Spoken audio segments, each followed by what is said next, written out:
বেশ নরম, ঠিক আছে, মানে মোটামুটি বেডটা খারাপ না, ঠিক আছে, তো ভালোই খেলা হবে। ওয়োতে এখন একটা ভালোই স্ক্যাম চলছে, এটা আমি ওয়োতে রুম বুক না করলে জানতেই পারতাম না। তো তোমরা যারা নতুন নতুন ওয়োতে যাবে ভাবছো, আনম্যারিড কাপেল যাবে ভাবছো, অথবা লো বাজেটে রুম দেখছো, তারা কিন্তু বি কেয়ারফুল। আর এই ভিডিওটা শেষ অবধি দেখো উইদাউট স্কিপ, আশা করি তোমাদের অনেকটা কাজে লাগবে। তো আমি আমার স্টোরিটা বলি। আমি রিসেন্টলি একটা ওয়ো রুম বুক করি, যেটার নাম হচ্ছে OYO flagship silver inn, which is located at Tagore park near EM bypass, ঠিক আছে। তো আমি ওদেরকে কল করি, ওদের কাস্টমার কেয়ার নম্বরে কল করে বলি যে লো বাজেটে কি রুম আছে আপনি আমাকে বলুন।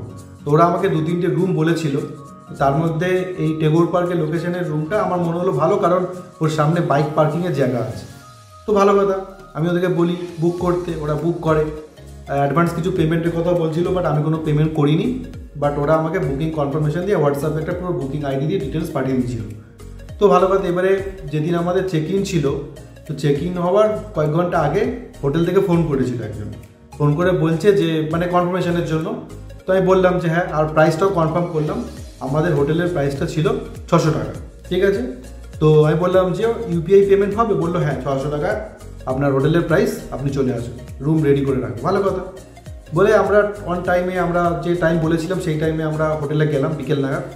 তো যাওয়ার পরে যখন বলছি যে আমাদের 600 টাকা রুম কথা হয়েছিল, তো ও বলছে না দেখুন 600 টাকার যে রুমটা ওটা এখন খালি নেই, ওটা বুক হয়ে গেছে, আর এখন 800 টাকার একটা রুম আছে, সেটা আপনি নিতে পারেন। তো সেখানে গিয়ে তো আমার তো দিমাগ খারাপ হয়ে গেছে। আমি বললাম 600 টাকার রুম বুক করলাম, 800 টাকার প্রশ্ন আসছে কোথা থেকে? তো যাই হোক, তারপরে হোটেলে চলে গেছি, এখন সেখান থেকে আমি ফিরে আসবো। তো বলে ওরা বলছে একটা রুম আছে 600 টাকার রুম, তো যদি দেখুন ওটা যদি পছন্দ হয় তাহলে ওটা নিন। তো হোটেলের একজন স্টাফ আমাদের নিয়ে গেল সেকেন্ড ফ্লোরে 600 টাকার রুম দেখাতে। তো যেই রুমটা খুলেছে দেখি ঘরের মধ্যে জামা কাপড় ব্যাগ ফ্যাগ রাখা, জানো মানে অলরেডি লোক তো আছে। তাহলে বলছে না আছে, ও রাতে আসবে। মানে সে রুম বুক করে কোনোটা কাজে গেছে, আমাদের সেখানে সেই রুমটা দিয়ে দেবে, মানে কোনো প্রাইভেসি বলে কোনো ব্যাপার নেই। আমি তো অবাক, মানে আমি কোনোদিনও কোনো হোটেলে এইরকম দেখিনি যে অন্য কেউ সেখানে আছে, সেই রুমটা নাকি অন্য কাউকে দিয়ে দেবে, ভাবো। তো বলে আবার পাশে একটা অন্য রুম ছিল, যেটা ওই 800 টাকা বলেছিলাম। তো ওই 800 টাকা একটা রুম দেখালো। তো দেখে মোটামুটি মনে হলো যে ডবল বেড আছে, বেশ ভালো মোটামুটি মনে হলো। বললাম ঠিক আছে। তো আমি পুরো জিনিসটা ভিডিও তখন করতে পারিনি, কারণ ডিউ টু সাম প্রাইভেসি। আমি ওই জন্য ইন ডিটেলসে আমার এক্সপিরিয়েন্সটা বললাম। তো ভাবো মানে কেমন লেভেলের স্ক্যামটা একটু বোঝো। মানে তুমি একটা ওয়োর অ্যাপে 400, 500, 600, 700 টাকার কোনো একটা হোটেল দেখলে, তুমি ভাবলে বুক করি, রেটিং তো ভালোই দেখাচ্ছে, বলে তুমি বুক করলে। ওরা তোমাকে হয়তো বললো যে কিছু টাকা আগে পেমেন্ট করো, ঠিক আছে, তুমি হয়তো পেমেন্ট করেও দিলে। পেমেন্ট করে দেওয়ার পরে তুমি যখন ওই হোটেলে যাবে, তখন হয় ওই হোটেলের ম্যানেজার তোমাকে ওই দামে যে রেটটা ঠিক হয়েছে 400, 500, 600, 700, 400 টাকা তো হয় না, 500 টাকা মিনিমাম বলছি, তো সেই টাকায় তোমাকে হয় হোটেল দিতে না করে দেবে, আর না হলে তোমার চেক ইন টাইমে মোটামুটি কয়েক ঘন্টা আগে তোমার মোবাইলে একটা মেসেজ আসবে যে ডিউ টু সাম সার্কামস্টেন্স আপনার হোটেলটা অন্য হোটেলে ট্রান্সফার করা হয়েছে, এবং যে হোটেলে ট্রান্সফার করবে সেখানকার যা রেট তোমাকে সেটাই পে করতে হবে। তুমি আগে কি রেট ধরে পে করেছিলে দ্যাট ডাজেন্ট ম্যাটার। এই জিনিসটা আমি ভাবলাম যেহেতু আমার সাথেই হয়েছে, কারণ এর আগে কখনো আমার ওই রুম বুক করিনি বলে আমি একটু গুগলে সার্চ করলাম। তো দেখলাম যে বেশ কয়েকজনের এরকম সাথে এরকম অলরেডি হয়েছে, ঠিক আছে, একবার না বারবার এটাই হয়েছে। তো লো প্রাইসে যদি তুমি হোটেল বুক করতে চাও, তাহলে কিন্তু ভাই এই হ্যারাসমেন্টটা কিন্তু তোমাদের ফেস করতে হবে। আলটিমেট তোমার থেকে যা চুষে নেওয়া সেটাই নেবে, তুমি যতই লো প্রাইস দেখে হোটেল বুক করো। তো মোটামুটি 800 টাকার নিচে আই ডোন্ট থিঙ্ক তুমি কোনো ওয়োর হোটেল পাবে বলে। যদি দেখায় তাহলে তোমার সাথে স্ক্যাম এরকম হতে পারে। এই হলো রুমে ঢোকার এন্ট্রান্স, এই হলো আমাদের রুম, দেখতেই পাচ্ছ বেশ বড়ই, মোটামুটি খারাপ না, বেশ ভালোই সাইজ আছে ঘরের। তো এখানে একটা টিভি আছে, সেট টপ বক্স আছে, যদিও তার রিমোট আমি দেখতে পাইনি, আমাদের টিভি কোনো কাজেও লাগতো না। তো এখানে দুটো চেয়ার দেওয়া আছে, তো আমরা দেখে নিচ্ছি এখন কোথাও ক্যামেরাটা আমরা লাগানো আছে কিনা, হিডেন ক্যামেরা।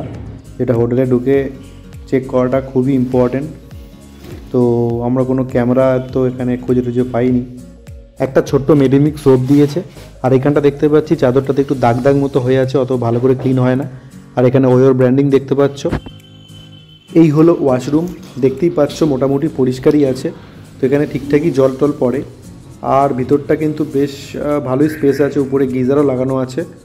তো বেশ ভালোই, খারাপ না এই রুমের জন্য। বাথরুম ঠিকঠাক।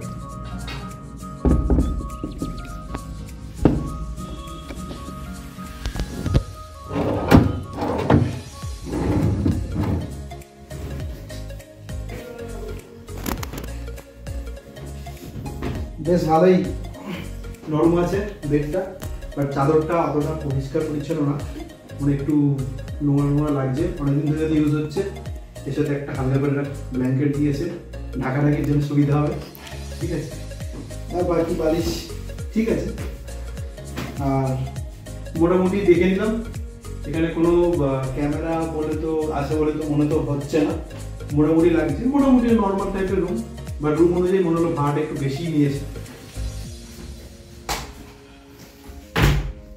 এখানে দিয়েছে, যদি এটা কি কাজে লাগবে, কি এত জিনিস লোকে লাগবে আমি জানি না, কারণ লোকে তো এখানে অন্য কাজে আসে, তো এত কিছু জিনিস থোড়ি তাই দিয়েছে। যদি কেউ থাকতেও চায় 24 ঘন্টা, তো এখানে দুপুর 12টার সময় চেক ইন, পরের দিন সকাল 11টা চেক আউট, ঠিক আছে। এই হচ্ছে টাইম। তার মাঝখানে তুমি যখন ইচ্ছা আসো, এসে থাকো না থাকো তাতে কোনো ব্যাপার না, বাট তোমার ফুল ডে ভাড়াই হবে, এখানে কোনো আওয়ালির ব্যাপার নেই।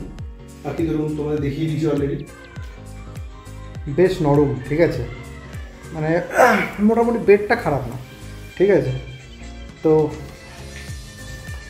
ভালোই খেলা হবে। এই হচ্ছে এসির সুইচ। তো এখানে এ করলাম, মনে তো হচ্ছে ব্লিঙ্ক করছে।